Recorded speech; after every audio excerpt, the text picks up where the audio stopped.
Welcome back to the channel. Today for supper, we are making roast chicken and vegetables. Now, I'm going to be doing 2 chickens because, as I've said before, I have a large family and we enjoy leftovers.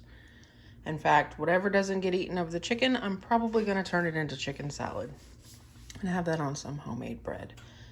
So, in advance, cut this recipe in half if you have a normal sized family and you do not enjoy leftovers. Just use 1 chicken. I'm using 2. Both of them are about 5 pounds a piece. I'm using whole chickens, but I'm going to show you how to spatchcock them so they will cook much faster. This is all going to be a 1-pan meal. So I'm starting off with some carrots that I've just peeled and cleaned. This is it's basically a turkey roaster. And I want you to know that I found this at the Goodwill for $4. What a score. So I'm just gonna go ahead and chunk up my carrots. Keep in mind, the bigger your vegetable slices and your pieces, the longer it's going to take them to cook. Carrots take forever. So, you know, keep them kind of bite-sized pieces. Just however many carrots you think you need. This is like a 1-pound package minus some pieces. I had to, good old Walmart, I had to cut off some bad pieces, but it will do. We are not complaining. We're just gonna go ahead and chop our veggies and get them in the pan, and we can move on to the chicken. Now I have my chicken sitting out right now. I've already washed it and I have it sitting in a bowl. You want your chicken to not be refrigerator temperature. You don't want room temperature. That's just asking for it. But you want it to kind of, some of that chill to come off of it so that it doesn't have to spend time in the oven coming up from, you know, refrigerator temperature. Like I said, not room temperature. Nobody needs that. All right, carrots in. I just have some red potatoes. One of my friends gifted me a case of red potatoes. So I think I'm just gonna quarter these guys. They've already been washed real well. Some of the larger pieces I might cut in half again. We're just keeping this really rustic tonight. And if you recognize the bowl in the background there, that is the compound butter from last week's video. So if you haven't seen that video, I'll leave a little card up here for you, and you can go check that out because we're going to put that on our chicken and it is going to be divine. So let me go ahead and get through all of these potatoes. If you prefer russets or yellow potatoes, fingerlings would be nice with this. Just use what you have. This is what I have. So let me get these all chopped up and I'll be right back. Okay, got all my potatoes chopped up. If you're doing a double batch like I am, you're gonna need a really big pan or 2 pans. So here I just have 2 good-sized white onions, and I'm just gonna cut them in half, cut them down the middle, and cut them into chunks. Like I said, this is pretty rustic dinner, but I don't mind that, you know. Sometimes you just need to be able to throw together a yummy dinner in a hurry and walk away from it while it's in the oven and do other things. Just nice big chunks. The reason I like doing my vegetables and my chicken all in the same pan is because those chicken juices drip down on your veggies and they make them taste real good. So I'm just gonna mix these up a little bit.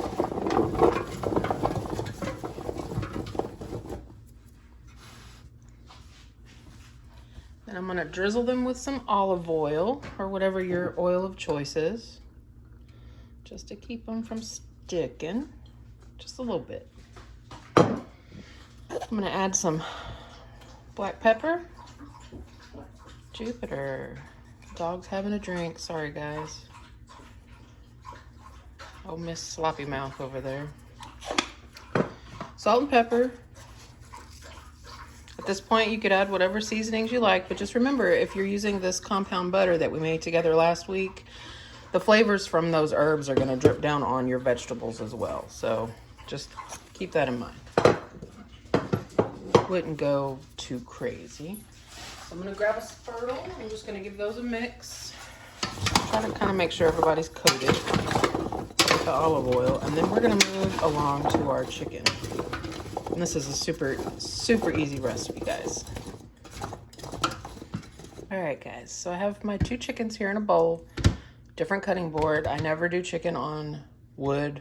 I really don't do meat much at all on wood. It's really hard to get it clean. And this is clean, that's just a stain. This cutting board is very old. You'll notice I'm not wearing gloves. I'm not afraid of my food. Soap and water goes a long way in keeping yourself safe in the kitchen. So just wash your hands. If touching raw meat bothers you, please wear gloves. For me today, I'm not gonna be doing that. So,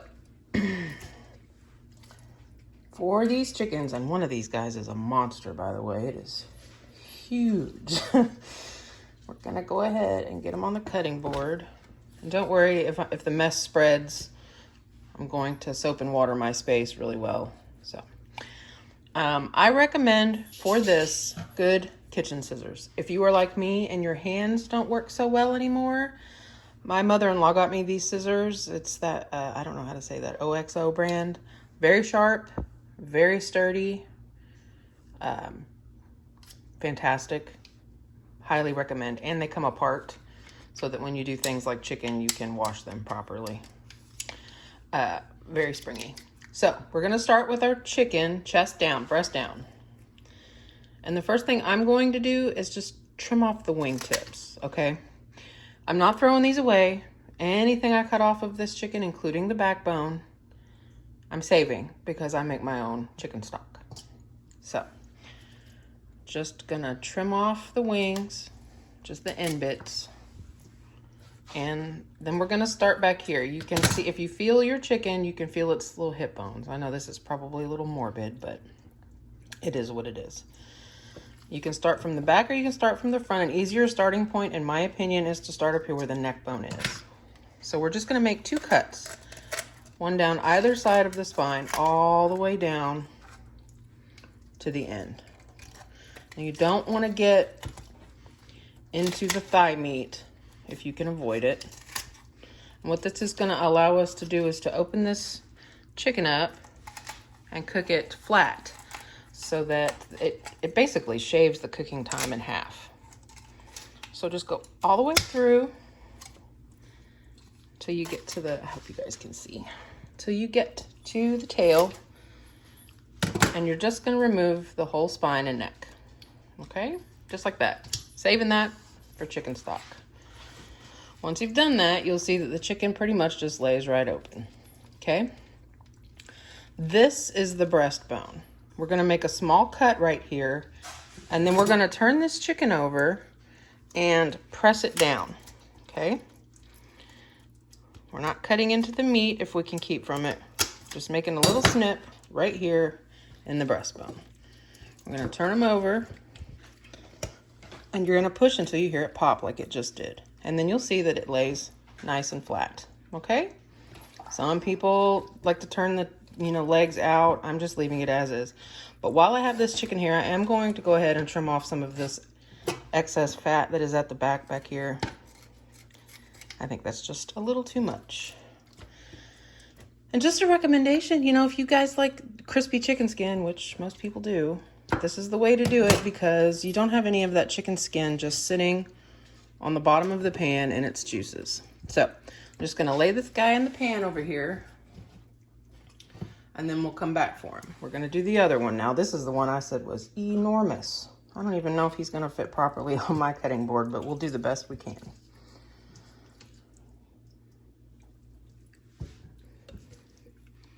All right, I think that's more like a small turkey, you guys. I'm gonna trim off some of that fat. Too much. Personal preference. If you like it, leave it, okay? I'm gonna trim off the wings. Get those in my bowl. I'll move that so you don't have to look at that. I'll flip them over.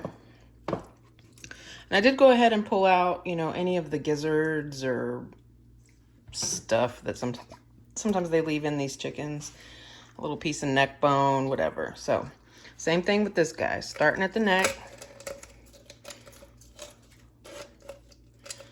I may actually have to use a knife with this one. He is huge. All right, cut through beside the spine. Don't get your fingers.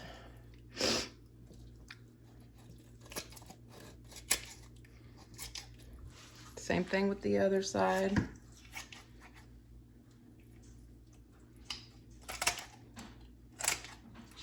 You can see just how much easier that is with the scissors. Let me turn it around so I can get a better grip on that. Other side of the tail. Just cut through that. It's basically the rib cage that you're cutting through at this point. And into my bowl. If you see any of these little pin feathers, go ahead and pull those off. Nobody really wants to eat that. And unfortunately, sometimes the factories just don't get these guys quite clean enough. So again, we're looking for this top part of the breastbone here. Breast is under here. This is the back. Looking for this little piece of bone and cartilage right here. Just slide your scissors or your knife underneath of it. Give it a little cut. Then when you flip him over, you can push down and you can hear that pop. Okay, and that is it. So I'm gonna get him in this pan next to his friend. And I am going to clean up this mess real quick, sanitize, pick up all this nastiness, and then I will be back and show you how I'm gonna dress these chickens. All right, guys, we're back. Everything's been wiped down, cleaned up, washed my hands really well, and now you'll see I'm putting on gloves. Yes, for this, I am going to go ahead and put on gloves because we're about to pack this chicken with butter, and I don't want my hands, even though they probably already do, to smell like garlic and herbs and be washing butter off my hands for 20 minutes. It does have a tendency to stick a little bit. So to get these guys to fit in here, I've had to kind of turn them legs to legs. Not a big deal. However you can get them to fit, okay? There's another feather. You're gonna take some paper towels, kind of pat them dry a little bit. So, the compound butter that I made with you in last week's video, I went ahead and I removed, I don't know, maybe like a fourth of it, so that I can put my hands in this bowl without having to worry about cross-contamination. I put it in another bowl and put it in the fridge for something else. So this way I can just scoop out what I need and smear it on my chicken. So you're gonna start by, let me see if I can turn this around where you can see.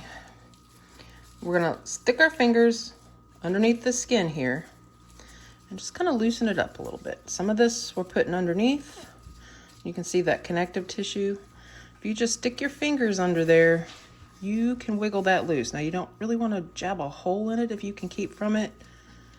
Go all the way down to the legs. Okay, so all of this chicken can get some flavor underneath that skin.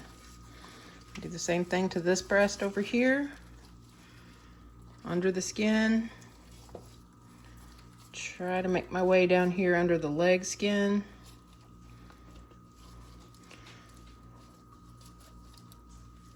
And just make a pocket for that butter, okay? I don't know, can you see what I'm doing here?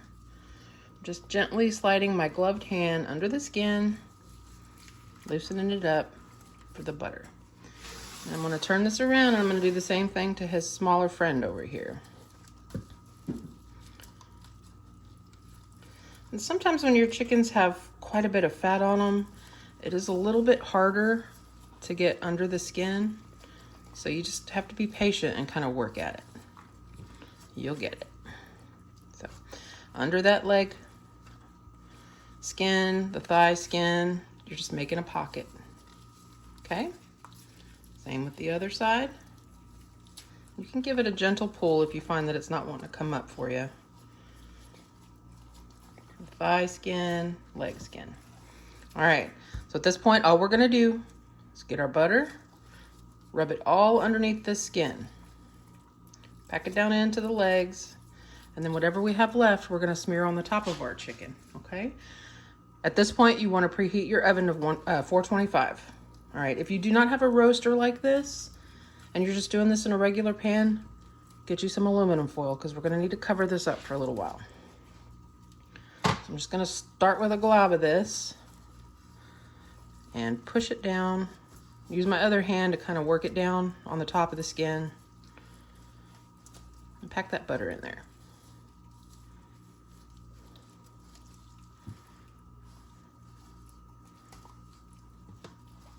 Get the breast meat.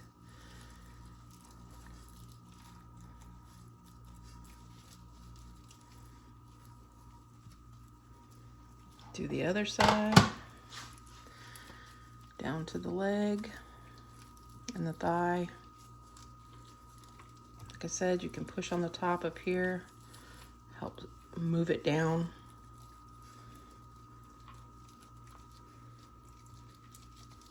Pat it out. And as this chicken cooks, that's gonna melt. And all of that yummy herb flavor is just gonna go right into that meat.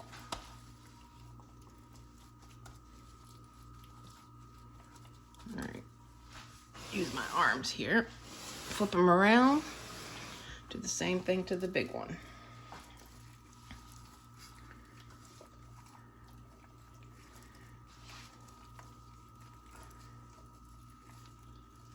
And I don't know if you guys can see with the lighting that I have, it's pretty bright.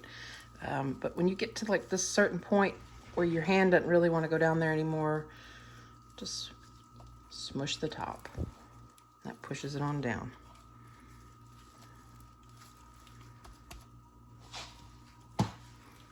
Same for the other leg.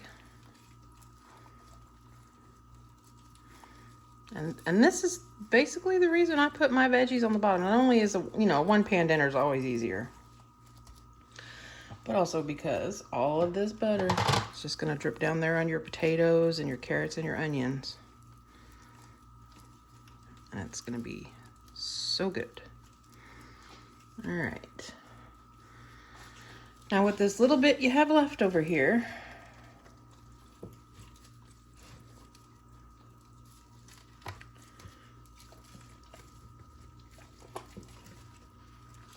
trying to get these guys to behave in here.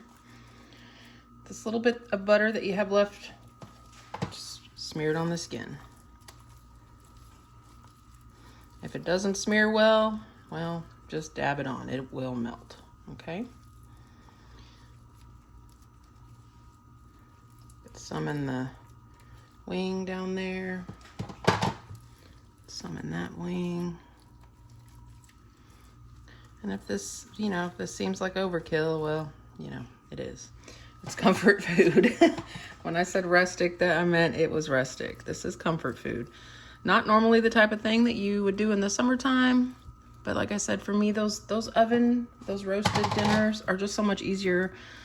I can put them in the oven and I can walk away and I can do other things. If you work, if you're busy, if you have kids, set this up like this the night before. Cover it and put it in your refrigerator. When you get home from work or you're getting ready for supper, pull it out of the fridge, put it in your preheated oven, and in about an hour, you're gonna have a delicious dinner that tastes like you've just been in the kitchen all day when you have it, okay? It is a time saver. It just depends on how you prepare it. You don't have to do this 5 minutes before you cook it. You can do this the night before. All right, guys. So at this point, I'm gonna put a lid, my roasting lid on. I'm gonna stick it in my preheated oven, 425, and I'm gonna set a timer for 45 minutes. After 45 minutes, I'm gonna take the lid off and give it about 10 minutes. We're gonna wanna take our internal temperature of our chicken. I have to double check, but I'm pretty sure it's 165 in the thickest part of the breast. So we'll do it on the big guy because he's the one that will take longer to cook.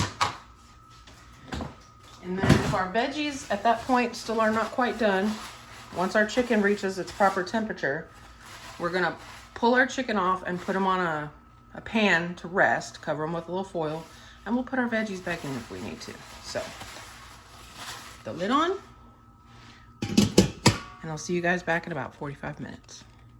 Hey guys, it's been 40 minutes. I pulled the lid off my pan so that the skin can get crispy and the chicken can finish cooking. I'm gonna let it go about another 20 minutes, and then I'm gonna take a peek and see how it looks. All right, guys, all together, this was in there about an hour and 20 minutes. And I'm gonna chalk that up to this one chicken being really big. But I'm gonna go ahead and take the temperature. You wanna test it on the thickest part of the breast. We're looking for 165.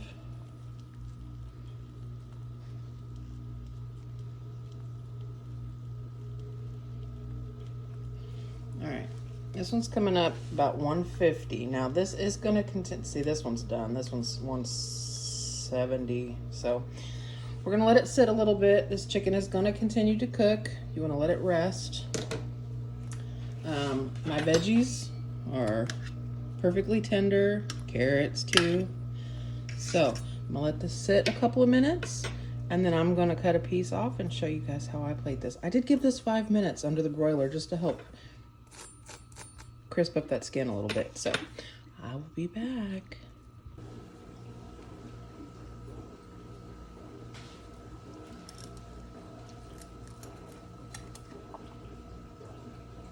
You'll see all that juice running out of there. This chicken is gonna be so good.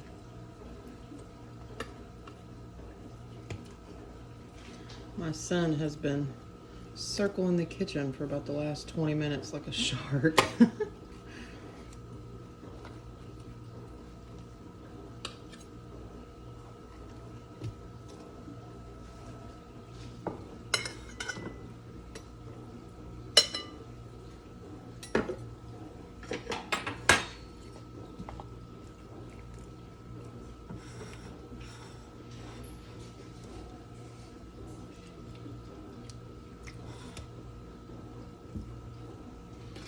That butter from the chicken and the juices from the chicken, they just ran right down in the bottom. And the veggies cooked in it. And that is delicious.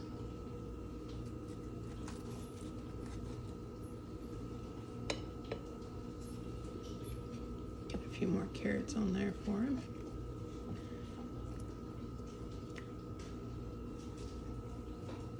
And yum, that's dinner, you guys.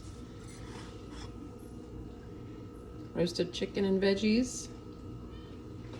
Dinner worthy of Sunday supper. Thanks for watching the video, guys. If you're still here, leave me a comment and let me know if you intend to try spatchcocking a chicken and roasting it. Let me know what you think. And as always, I will see you guys next week.